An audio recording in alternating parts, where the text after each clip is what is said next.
ओम शांति।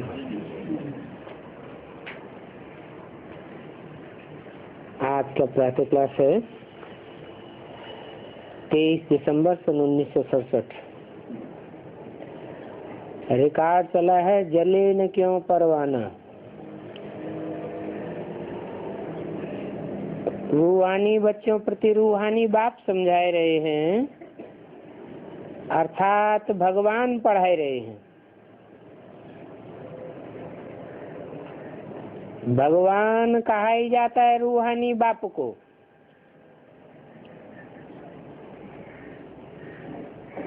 जिस्मानी बाप को भगवान नहीं कहा जाता।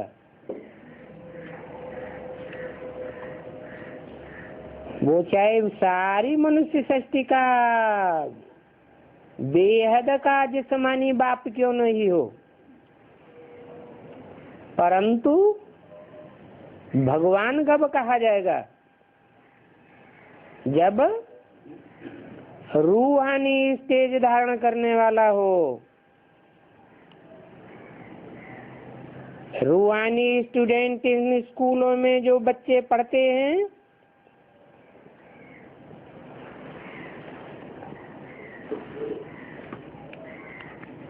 उनको रूहानी स्टूडेंट नहीं कहेंगे, वो हैं आसुरी संप्रदाय के।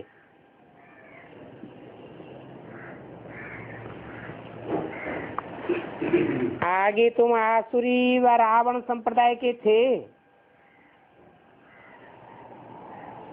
अभी राम राज्य में चलने के लिए 5 विकारों रूपी रावण पर जीत पाने का पुरुषार्थ कर रहे हो।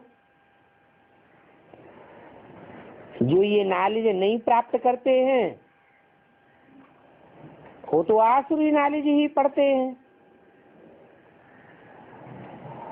उनको समझाना पड़ता है तुम अभी रावण राज्य में हो।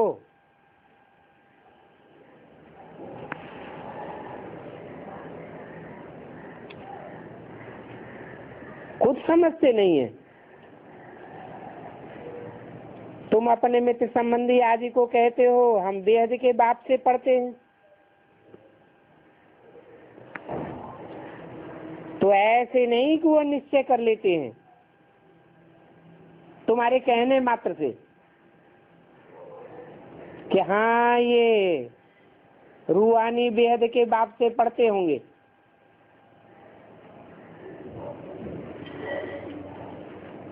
कितना भी बाप कहे या भगवान भी कहे तो भी निश्चय नहीं करते। और नयों को तो यहाँ आने का हुक्म ही नहीं है।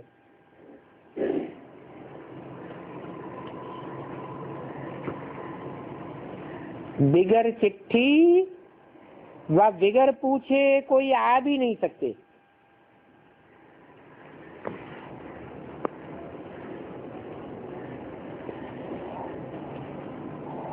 परंतु कहाँ कहाँ कोई आ जाते हैं,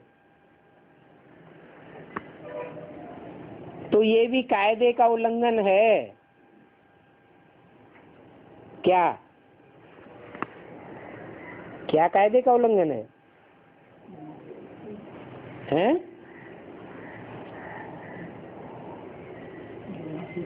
कोई नए जिन्होंने बाप का परिचय न लिया हो, बाप को न पहचाना हो, वो यहाँ बाप की सभा में आए नहीं सकते।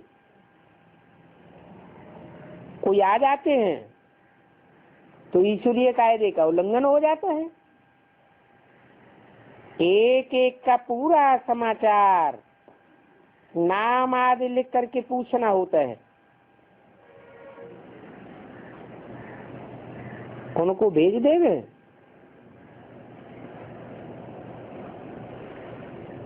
पहले पूछे परमिशन लेवे, फिर बाबा कहते हैं भल भेज दो। अगर आसुरी दुनिया के स्टूडेंट होंगे तो बाप समझा देंगे। वो जो पढ़ाई दुनिया में पढ़ते हैं वो तो आसुर पढ़ाते हैं। क्यों? दुनिया में जो पढ़ाई है उसको आसुरी पढ़ाई क्यों कह दी है? क्योंकि पढ़ाने वाले देह अभिमानी हैं, आत्मा को जानते ही नहीं। और ये पढ़ाई तो ईश्वर पढ़ाते हैं।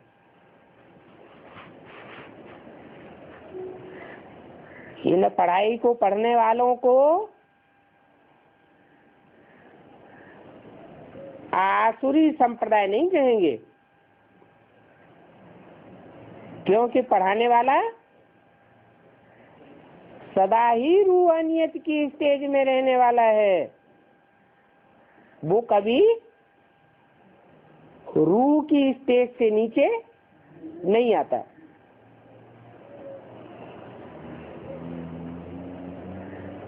सदा शिव है।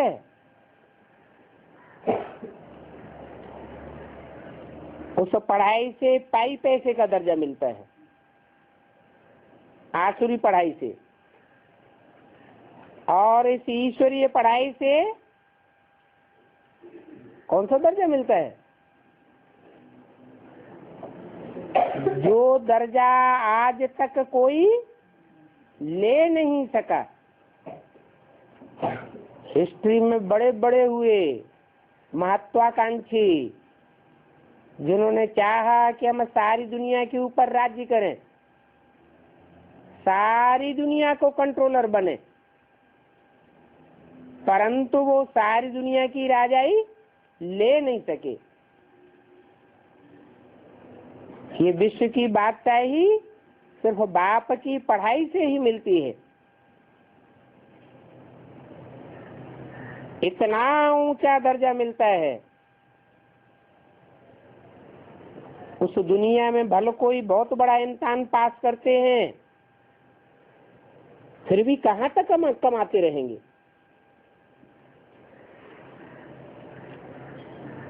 आज कोई ऊंचे से ऊंची पढ़ाई पढ़ ले, ऊंचे से ऊंचा एग्जाम पास कर ले, परंतु कहाँ तक कमाएगा? विनाश तो सामने खड़ा हुआ है। नेचुरल कैलेमिटीज भी आने वाली हैं, और ये बात भी तुम समझते हो। जो नहीं समझते हैं उन्हों को फिर बाहर विजिटिंग रूप में बिठाए समझाना होता है। क्या बात? इनको बाहर विजिटिंग रूम में बैठाना है। जो ये बात नहीं समझते हैं कि यहाँ ईश्वर पढ़ाई पढ़ाते हैं ऊंचे से ऊंचे मर्तबा देने के लिए, जिस पढ़ाई का विनाश नहीं होता है, अविनाशी पढ़ाई है, जन्म जन्मांतर की प्राप्ति कराने वाली है, और इस जन्म में भी ऊंचे से ऊंचे मर्तबा देने वाली है। ये ईश्वरीय पढ़ाई है। इसमें जो निश्चय बुद्धि होंगे वो ही विजयंती होंगे।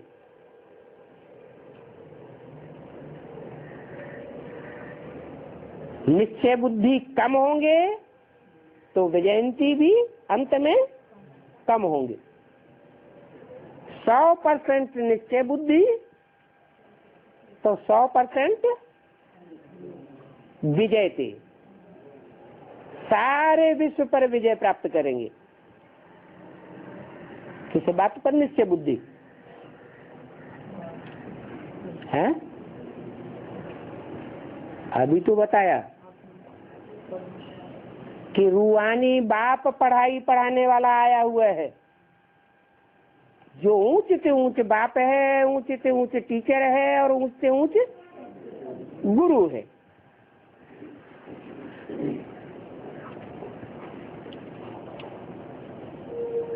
रावण संप्रदाय वालों तो यह जानते नहीं है। जो नहीं जानते हैं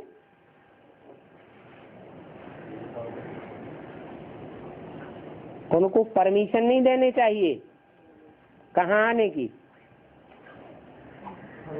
है। हाँ, इसमें बड़ी खबरदारी चाहिए। परमिशन बगैर कोई भी अंदर आ नहीं सकते।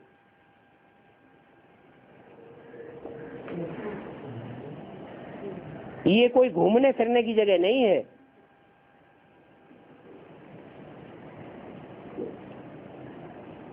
थोड़े ही समय में आगे चलकर देखेंगे कि कायदे बहुत कड़े होते जाएंगे। क्यों? सन 67 की वाणी है, तब तक तो इतने कड़े कायदे नहीं थे।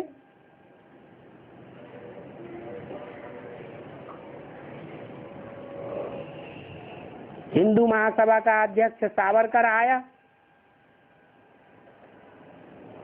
उसकी बुद्धि में थोड़ा ही था कि पढ़ाने वाला कौन है ऊंचे से ऊंचे। यहाँ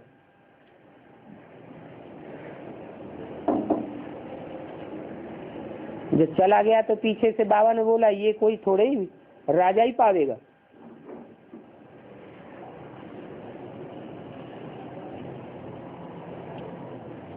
फिर वो वहां तो पहुंच गया।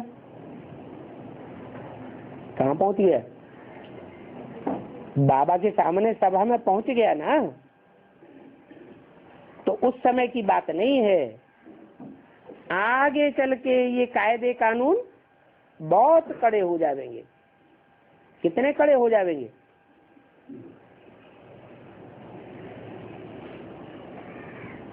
ये पांडवों का किला ऐसा बन जाएगा कि कोई असुर विकारी इसमें प्रवेश कर न सके।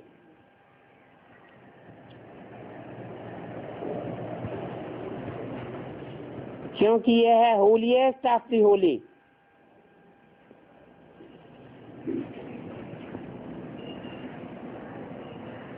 कौन है होलीएस्ट ऑफ द होली? कौन है? शिव बाबा, जिसको हम कहते हैं एवर प्योर है। शिव बाबा को इंद्र भी कहते हैं ना। तो ये इंद्र सभा है।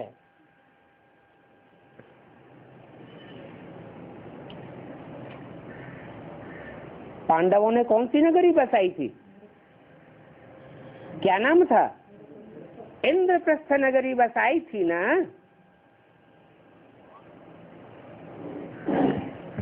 नौ रत्नों की अंगूठी भी पहनते हैं।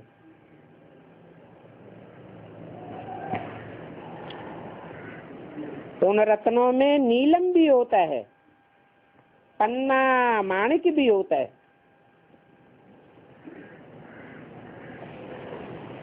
ये सब नाम रखे हुए हैं नौ रत्नों की। परियों के भी नाम है ना।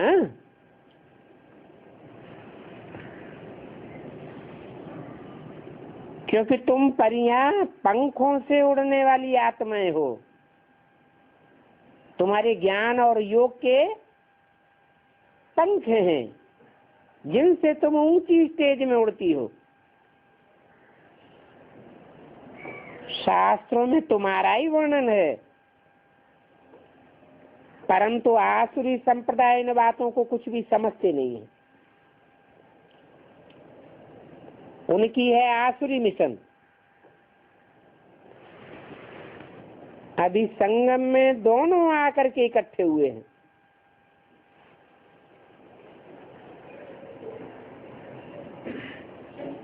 क्या? कहाँ इकट्ठे हुए हैं संगम में?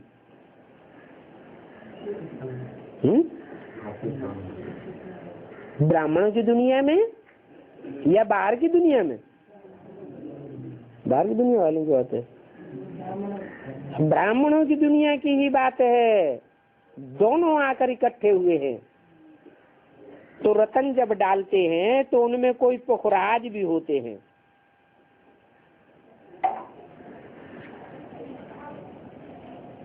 जो पुखराज होंगे उनकी वैल्यू तो होती नहीं है।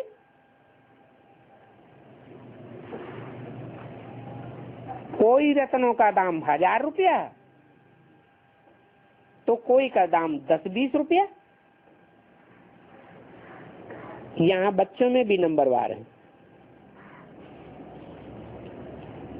कोई तो पढ़ाई पढ़ करके फिर मालिक बन जाते हैं, काहे के मालिक बन जाते हैं? विश्व के मालिक बन जाते हैं। और कोई तो पढ़कर भी फिर क्या बन जाते हैं? हैं? पढ़ते भी हैं, लेकिन पढ़ने के बाद भी फिर क्या बन जाते हैं? दास दासी बन जाते हैं।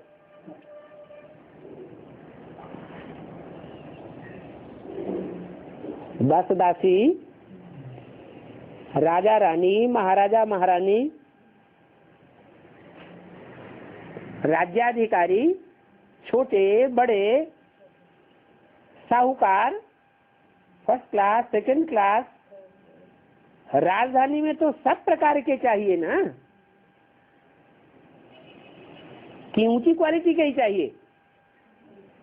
राजधानी में सब प्रकार के चाहिए। राजधानी स्थापन होती है ना, तो बाप बैठ पढ़ाते हैं, काहे के लिए?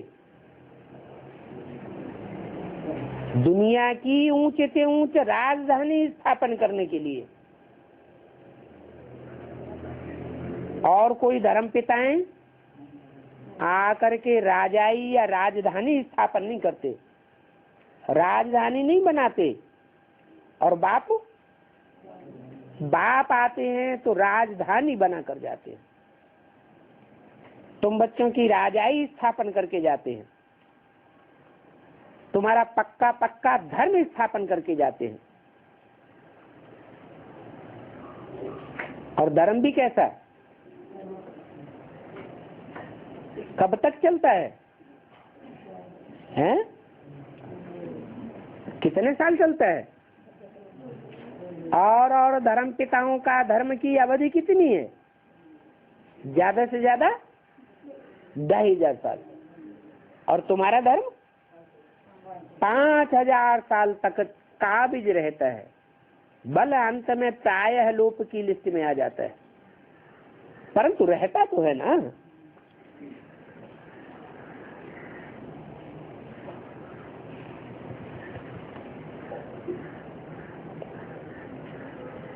तो बाप जो पढ़ाई पढ़ाते हैं उनको इंद्र भी कहा जाता है।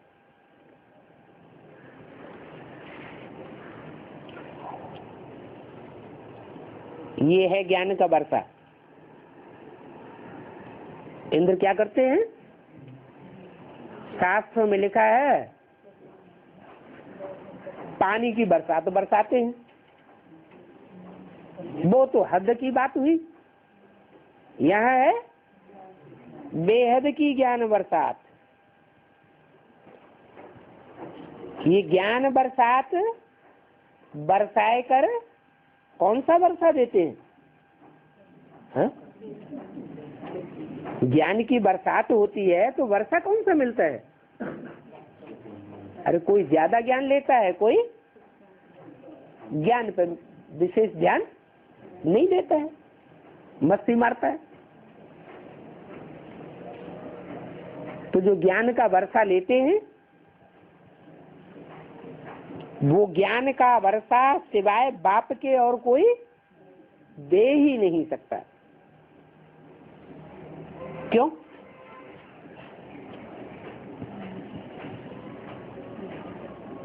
एक बाप से ही ज्ञान का वर्षा क्यों लेना है?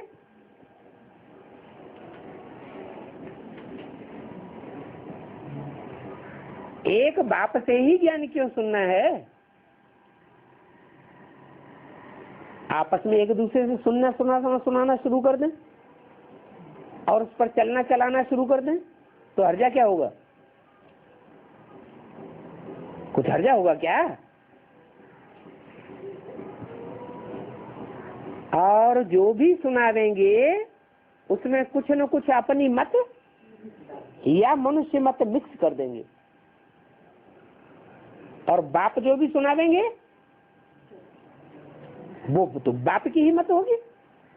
बाप तो है ऊंचे से ऊंचे, तो ऊंचे से ऊंचे बाप की ऊंचे से ऊंचे श्रेष्ठ मत पर चलने वाले क्या बनेंगे? ऊंच से ऊंच, श्रेष्ठ से श्रेष्ठ बनेंगे।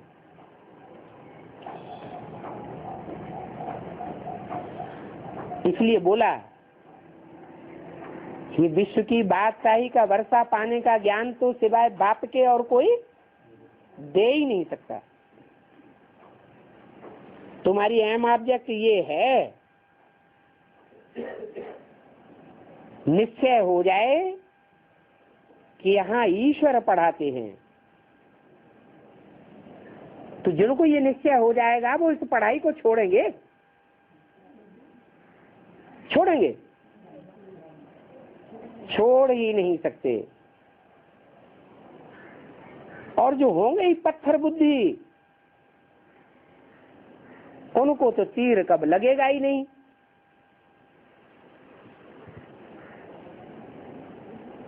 आ भी जाते हैं तो आ करके चलते चलते गिर पड़ते हैं। ये 5 विकार आधा कल्प के शत्रु हैं।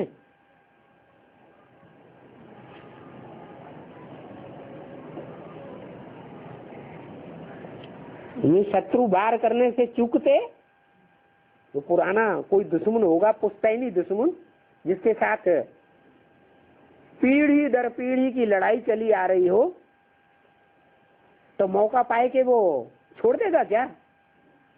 है बहुत पुराना दुश्मन है। दे अभिमान में आकर के थप्पड़ मार देते हैं।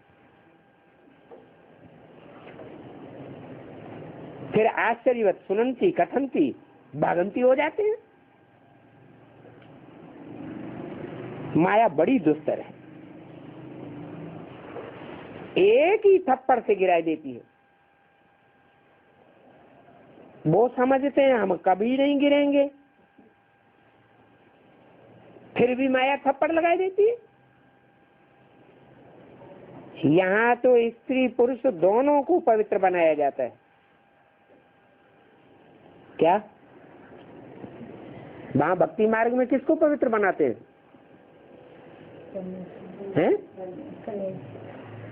पुरुषों को। सन्यासी पवित्र बनाने की पढ़ाई किसको पढ़ावेंगे? पुरुषों को पढ़ावेंगे।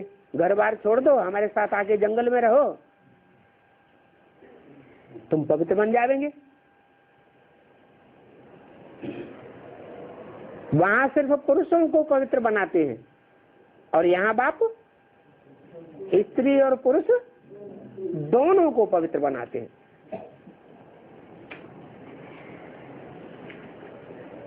तो वहां सिर्फ पुरुषों को पवित्र क्यों बनाते हैं? स्त्रियों को क्यों छोड़ देते हैं?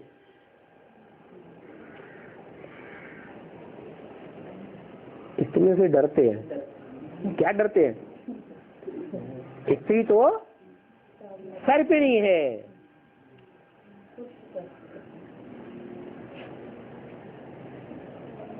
ये नहीं समझते कि हम खुद सर्प हैं। बाप यहाँ कहते हैं सब पुरुष क्या हैं? सब पुरुष दुर्योधन दुशासन। सब स्त्रियों को क्यों नहीं कहा कि दुर्योधन सूपनखा पूतना है? ये बोला कोई कोई सूपनखा पूतना होती हैं, मोस्टली स्त्रियों में लज्जा रहती है।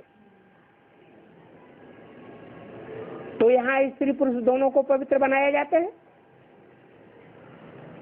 वो स्त्रियों से डरते हैं तब तो घर बार छोड़ करके भागते हैं। और यहाँ बाप, यहाँ जो बेहद का बाप पढ़ाई पढ़ाने आया हुआ है, पवित्र बनाने के लिए आया हुआ है, मनुष्य को देवता, पुरुषों को नर को नारायण और नारी को लक्ष्मी बनाने आया हुआ है, तो कन्याओं माताओं के बीच से भाग जाता है क्या? है? बेहद की जो गृहस्थी बाप की होती है, उस बेहद की गृहस्थी को छोड़ के भागता है क्या? क्यों नहीं भागता? है? कोई राज होगा? क्या राज है?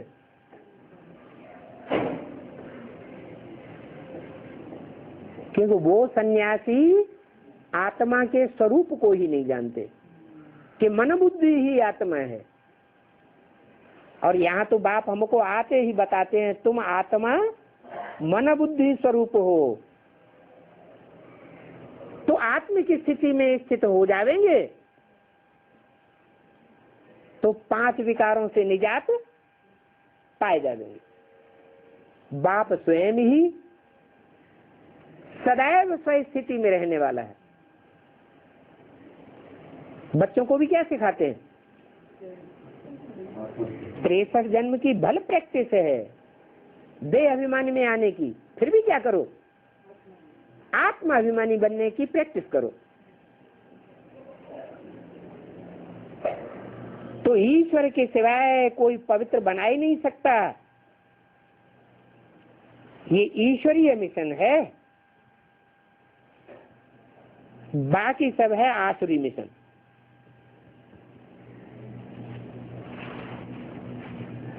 क्योंकि वो कोई आत्मा बनना सिखाते नहीं। क्या समझते हैं अपन को? देह समझते हैं, देहधारी समझते हैं, और मिशन भी किसकी बनाई हुई है? देहधारियों की मिशन बनाई हुई है ना, तो देह अभिमान में आते रहते हैं। बाप को तो खिवैया भी कहा जाता है।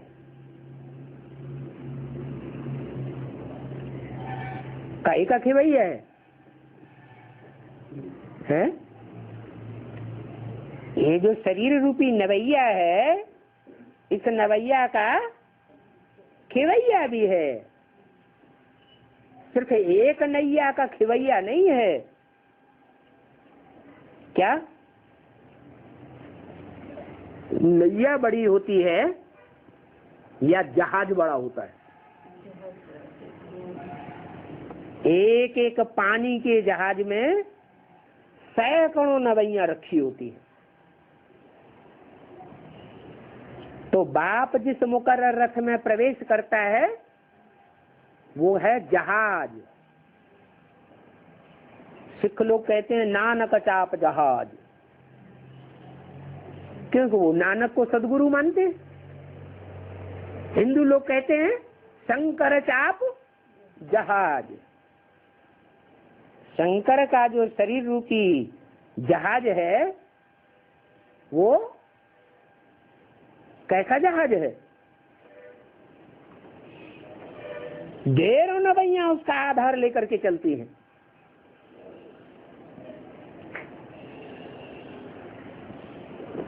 रामायण में लिख दिया शंकर चाप जहाज जेही चढ़ उतर पार नर। क्या नर माना मनुष्य, नर जिन्होंने इस दुनिया को नरक बनाया, वो खुद इस जहाज के ऊपर आधार ले लेते हैं तो इस संसार सागर से पार हो जाते हैं। तो ऐसे जहाज या नवैयाओं का खिवैया कौन है? एक बाप ही सबका खिवैया है। और तुम सेना हो, पानी की सेना होती है ना, क्या कहते हैं उसको? नौसेना, नेवी कहते हैं ना।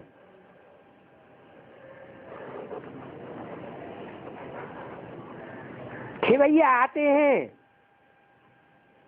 सभी नैयाओं को पार ले जाने के लिए। जो भी शरीर रूपी नवैया हैं वो सब विषय सागर में पड़ी हुई है।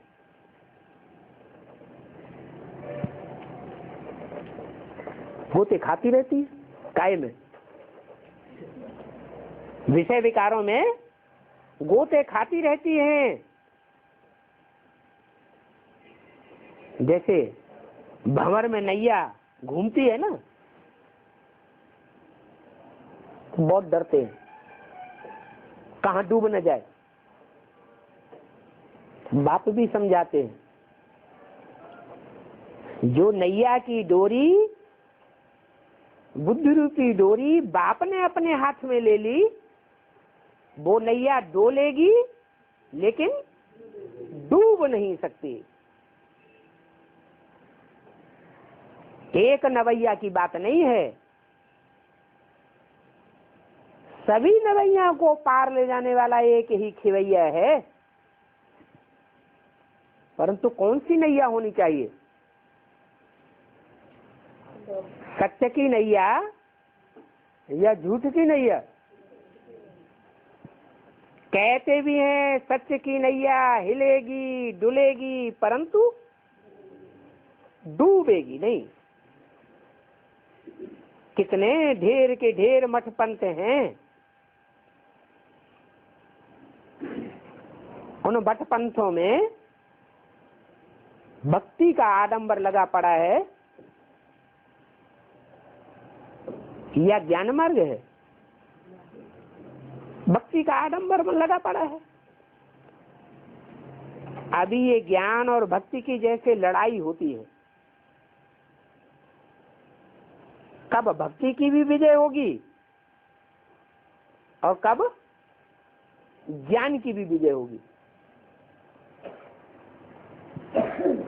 दो मल्लयुद्ध जब आपस में लड़ते हैं तो ऐसे ही थोड़े ही के एक ही घूसा मारता रहेगा, एक दूसरे को लठ पट करते रहते। भक्ति की तरफ देखो, कितने बड़े बड़े योद्धाएं हैं। ज्ञान मार्ग की तरफ भी कितने बड़े बड़े योद्धे हैं। उनके नाम क्या दिए हैं? है? अरे उनके नाम दिए हैं ना, अर्जुन, भीम आदि नाम दिए हैं ना, दिखाते हैं। ये नाम किस आधार पर दिखाए हैं? उन्होंने जैसा जैसा पुरुषार्थ किया है वैसा वैसा उनके नाम दिखाए हैं। जरूर अर्जुन ने श्रेष्ठ पुरुषार्थ का अर्जन किया होगा, उनका नाम भीम रखा है। जरूर भयंकर भयंकर काम किए होंगे, बड़े बड़े राक्षसों को, बड़े बड़े कीचक जैसों को, बड़े बड़े दुर्योधन दुशासन जैसों को किसने पछाड़ा? भीम ने पछाड़ा। तो ये भयंकर कार्य करने वाले का नाम भीम रख दिया।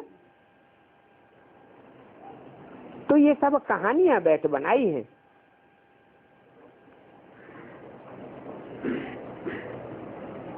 दानवीर कर्ण की भी कहानी दिखाते हैं ना, एक एक पात्र की भी कहानी बैठ दिखाते हैं। ये सब गायन तो तुम्हारा ही है, तुम्हारा हीरो हीरोइन का पार्ट है क्या? हीरो हीरोइन का पार्ट तुम्हारा अभी बज रहा है। इस समय युद्ध चलती है, तुम्हारे में भी बहुत हैं जो इन बातों को बिल्कुल नहीं समझते। नहीं समझने वाले तो हीरो हीरोइन नहीं कहे जाएंगे। अच्छे अच्छे होंगे, उनको ज्ञान का तीर लगेगा। फिर थर्ड क्लास तो बैठ भी न सकेंगे। क्या? जब लड़ाई शुरू हो जाएगी, इस लड़ाई का नाम क्या है? महाभारी महाभारत गृह युद्ध। जोर से जब शुरू होगा तो जिन्होंने ज्ञान का तीर नहीं लगा होगा जिनको, वो तो यहाँ ठहर भी नहीं सकेंगे। दिन प्रतिदिन बहुत कड़े कायदे होते जाएंगे। क्या? ईश्वरीय ज्ञान में पहले पहले साधारण, बाद में रूहानी मिलिट्री का शासन चलता है। कड़े कायदे होते जाएंगे, पत्थर बुद्धि जो कुछ भी नहीं समझते हैं, उन बेसमझों का तो यहाँ बैठना भी बेकायदे है। ये हाल बहुत होलिएस्ट हाल है। 23-12-67 की वाणी का दूसरा पेज। क्रिश्चियन धर्म में उनका जो बड़े से बड़ा होता है धर्माधीश, उसका नाम क्या देते हैं? पोप। पोप को होली कहते हैं। कैसा है? होली माना पवित्र है। और ये तो है होलीएस्ट ऑफ द होली। कौन है? होलीएस्ट ऑफ द होली है शिव बाबा। वो सिर्फ होली है और ये है होलीएस्ट ऑफ द होली। बाप कहते हैं जो होली के रूप में कहलाए जाते हैं, पोप आदि या जो भी धर्म में बड़े बड़े धर्माधिकारी हैं, उन सभी का मुझे कल्याण करना है। क्या ये अपना कल्याण अपने आप नहीं कर सकते? ये सब विनाश हो जाने वाले हैं। जो इस दुनिया में अपन को होली का टाइटल दे करके बैठे हुए,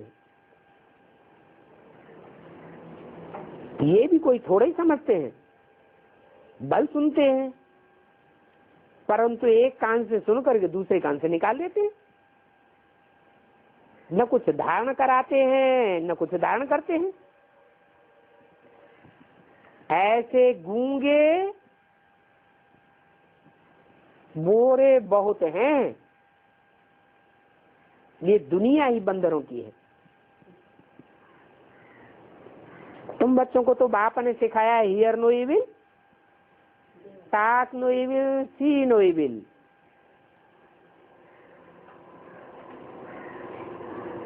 इन बंदरों की दुनिया को देखना ही नहीं है। बंदर का चित्र दिखाते हैं। चित्र बंदर का क्यों दिखाते हैं? हैं? क्योंकि बंदरों में ही सबसे जास्ती विकार होते हैं। उन बंदरों को ही बाप आकर के मंदिर लायक बनाते हैं। राम की सेना तो गाई हुई है, तो बंदरों का चित्र बनाया है चरित्र दिखाने के लिए कि क्या क्या चरित्र करते रहते हैं ये बंदर और बंदरियां।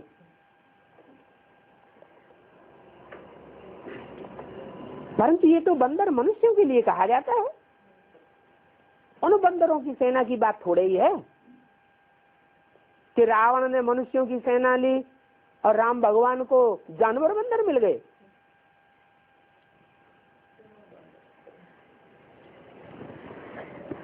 मनुष्य इस समय बंदरों से भी बदतर हैं। नारद की भी एक कहानी बैठ बनाई है।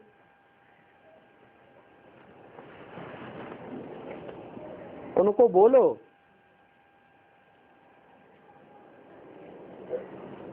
शास्त्रों में भी उनको बोला ना। नारद को क्या बोला? शीशा रख दिया और क्या कहा?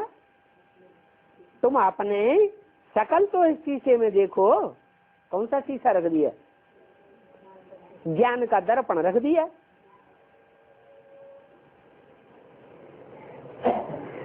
लक्ष्मी को वरने लायक हो।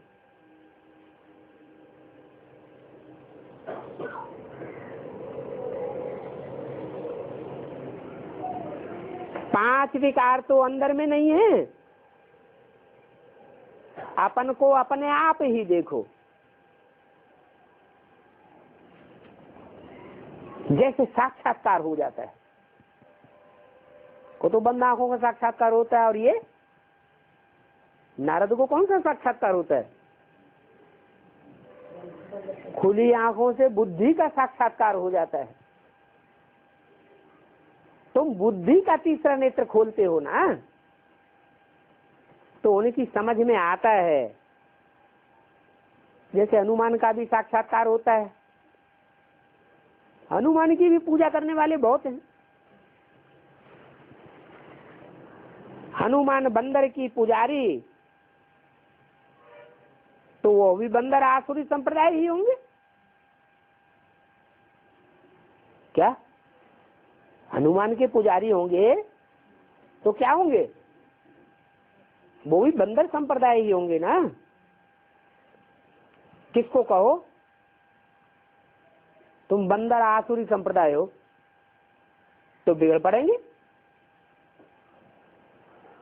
अभी यहाँ बंदरों की लड़ाई आदि की तो कोई बात नहीं है।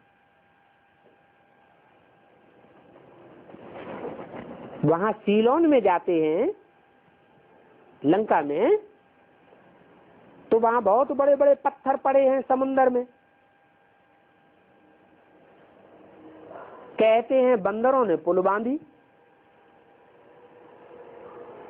काहे की पुल बांधी? ये है पत्थर बुद्धियों की पुल। उन पत्थर बुद्धियों को भी जब ज्ञान मिलता है तो पत्थर भारी होता है या हल्का होता है? हल्का होता है। पत्थर भारी होता है, परंतु उनको जब ईश्वरीय ज्ञान मिलता है तो वो बहुत हल्के हो जाते हैं।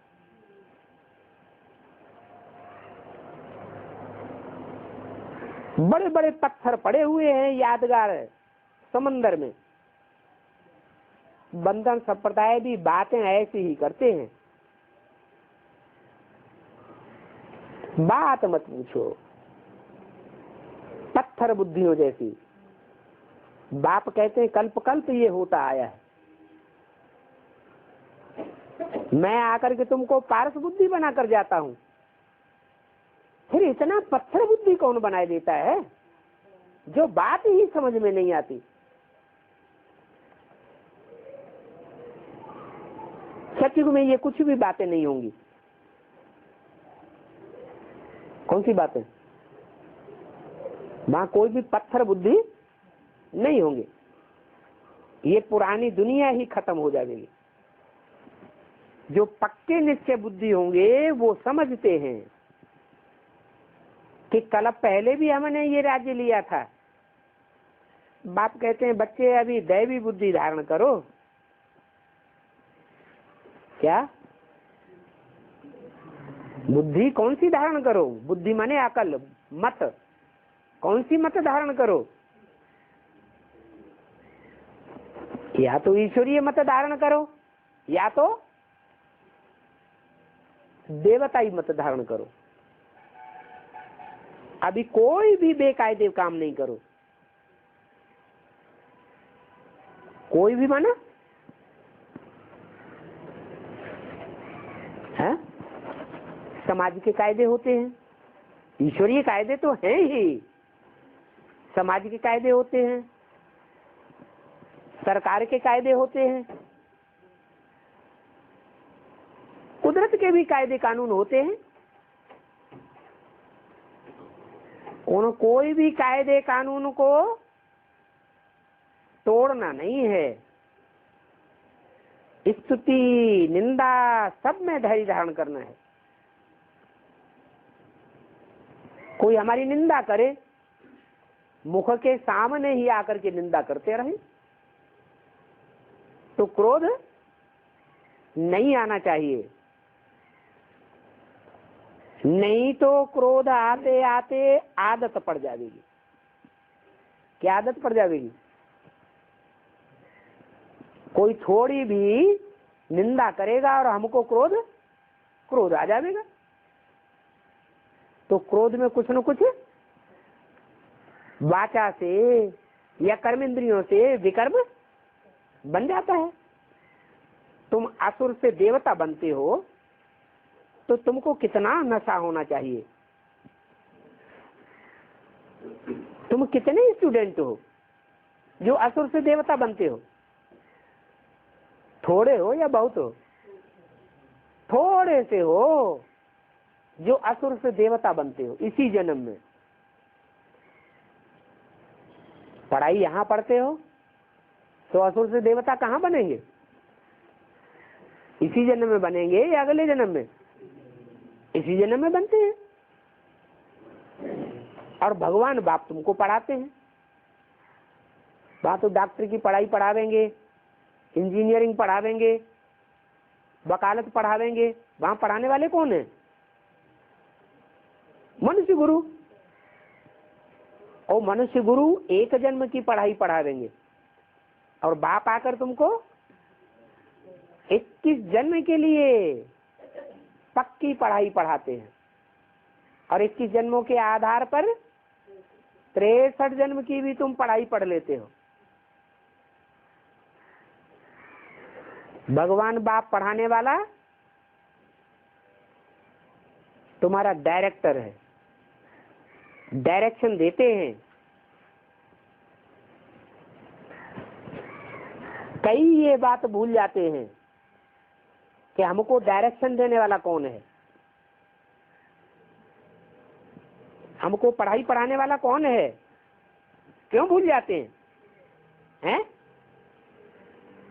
अरे कोई कारण होगा जो भूल जाते हैं घड़ी घड़ी। किस लिए भूल जाते हैं? इतनी ऊंची पढ़ाई पढ़ाने वाला, समझते भी हैं, मानते भी हैं, निश्चय बुद्धि भी हैं, लिख करके भी देते हैं, फिर भूल क्यों जाते हैं? क्योंकि साधारण तन है ना। शिव बाबा को तो याद ही नहीं करते हैं साधारण समझ कर। इस देहधारी मनुष्य को ही समझ लेते हैं क्या? भगवान किसे समझ लेते हैं? देहधारी कौन है? ब्रह्मा विष्णु शंकर को भगवान कहेंगे? वो भी तो देहधारी हैं। बाप कहते हैं इस देहधारी को देखकर तुम इतना उठ नहीं सकेंगे। किसको देखो इसमें? इसमें उसको देखो जो देह को कभी बुद्धि से धारण ही नहीं करता, देह से सदैव उपराम रहता है। देह का लगाव जिसको रिंचक मात्र भी कभी होता ही नहीं। तुम आत्मा को देखो, जिस तन में प्रवेश करता है उस तन को मत देखो, साधारण तन को नहीं देखो। किसको देखो? उस तनधारी आत्मा को देखो, तो रूहानियत की प्रैक्टिस पड़ जाएगी। और सुप्रीम सोल बाप को देखो,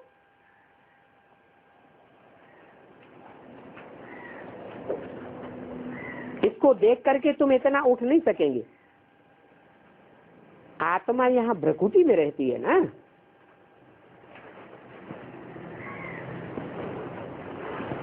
आत्मा ही सुन करके कान हिलाती है।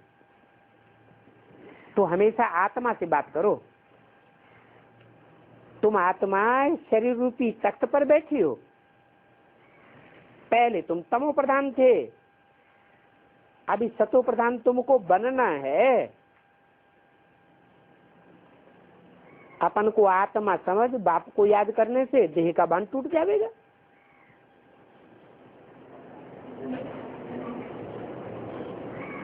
आधा कल्प का देह भान भरा हुआ है आत्मा में। इस समय सभी देहाभिमानी हैं। अभी बाप कहते हैं देही अभिमानी बनो। आत्मा ही सब कुछ धारण करती है, खाती है, पीती है, सब कुछ आत्मा ही करती है ना। क्या भोगने वाली कौन है? हैं? आत्मा ही भोगने वाली है, आत्मा ही सब कुछ करने वाली है। परम पिता परमात्मा अभोक्ता है,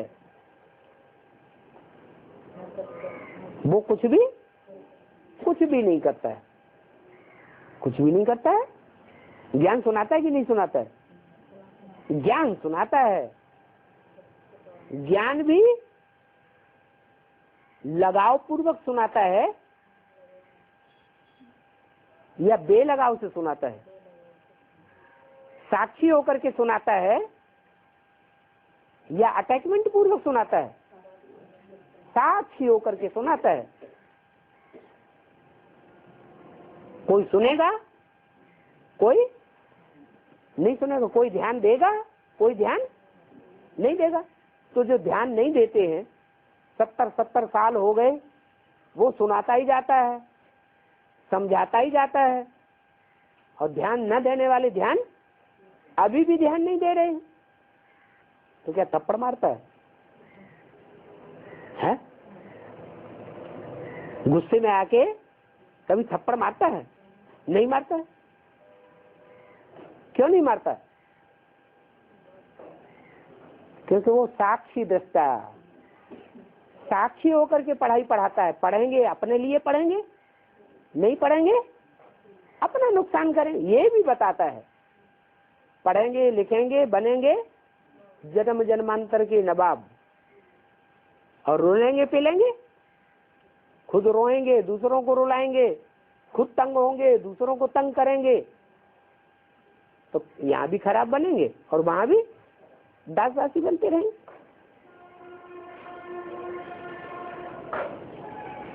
तो बाप कहते हैं मैं कल्प कल्प आकर तुमको पढ़ाता हूँ और साक्षी होकर के देखता हूँ। पढ़ाता तो हूँ, लेकिन जैसे कहते हैं देखते हुए न देखो, सुनते हुए न सुनो, ऐसे ही मैं सुनाता तो हूँ, लेकिन कोई लगाव नहीं होता। साक्षी दृष्टा। नंबर बार पुरुषार्थ संसार जो कुछ पढ़ा था वो ही बच्चे पढ़ेंगे। क्या पढ़ेंगे? जानते हैं कि जिन्होंने कल पहले पढ़ाई पढ़ी थी वो ही पढ़ेंगे, दूसरे तो कोई पढ़ेंगे नहीं। टाइम लग जाता है। रीढ़ बकरियों को देवता बनाना ये कितना डिफिकल्ट काम है। क्या बंदरों को देवता बनाना कठिन काम नहीं है?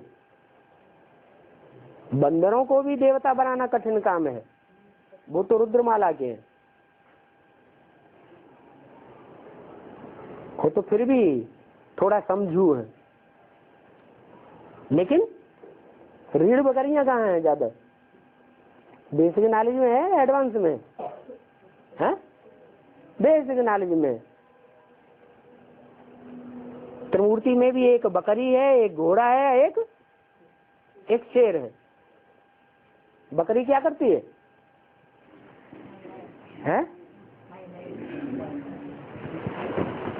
जहाँ बड़ी बकरी या बकरा जाएगा गड्ढे में, वहां वो भी पीछे पीछे फॉलो करती है। अपनी अकल नहीं चलाती। इन रीढ़ बकरियों को देवता बनाना कितना डिफिकल्ट है। कहते हैं कलयुग की आयु 40,000 वर्ष है। क्या वो रीढ़ बकरियां जो यज्ञ का पैसा खर्च करके बड़े बड़े कंक्रीट के महलमानियां बनाते चले जा रहे हैं, कहाँ? माउंट आबू में या बाहर? माउंट आबू बाहर नहीं बना रहे। बाहर के लिए कहा ये सारी दुनिया खलास होने वाली है। आबू के लिए क्या कहा? जब विनाश होगा तो तुम बच्चे सब आकर के यहाँ रहेंगे, तुम्हारे लिए ये महलमानियां, ये मकान बनाते हैं। अब वो क्या करते हैं? जो भी पैसा इकट्ठा हुआ वो कहाँ लगा देते हैं? बड़े बड़े महलमानियां बनाने में लगा देते हैं। तो मिट्टी में पैसा बहाया ना। तो तो उनकी बुद्धि में ये बात है कि अब कलयुग दुनिया जाने वाली है, कहेंगे जाने वाली है। कोई उनकी जो महल माड़ियां कंक्रीट के बनाते जा रहे हैं अंडरग्राउंड, उससे कोई ये समझेगा कि ये दुनिया जाने वाली है? क्या समझेंगे लोग? हैं? ये समझेंगे जाने वाली है? कंक्रीट के मकान बनाते बनाते लोग ये समझेंगे दुनिया जाने वाली है? हैं? हाँ, वो समझेंगे कि जब ये खुद ही कंक्रीट के मकान बना रहे हैं, अच्छी अच्छी महल माड़ियां बना रहे हैं, तो इनके अंदर ये बात नहीं है कि ये दुनिया खत्म होने वाली है। ये हमको बेवकूफ बना रहे हैं। इनकी बुद्धि में है ये दुनिया अभी हजारों साल चलेगी। कहते हैं कलयुग की आज 40,000 वर्ष। तो बाहर की दुनिया के भक्ति मार्ग वाले, उनकी बुद्धि में ये बात है, या ब्राह्मणों की दुनिया में भी ये बात भरी हुई है कि ये दुनिया अभी हजारों वर्ष चलेगी? ब्राह्मणों की दुनिया में भी यही बात भरी हुई है। तो घोर अंधेरे में है ना। क्या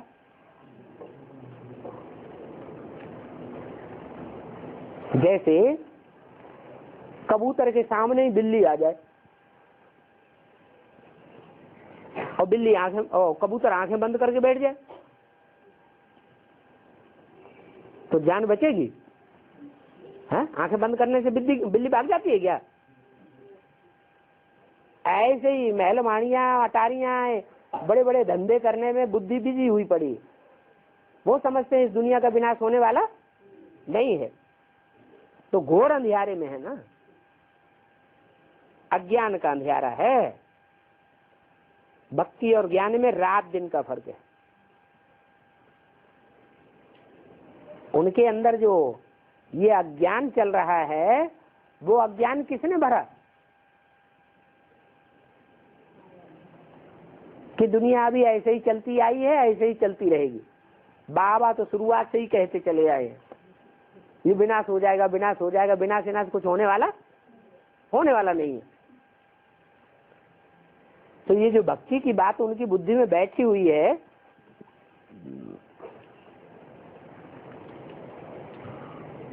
उसमें और तुम्हारी बुद्धि में बहुत फर्क है।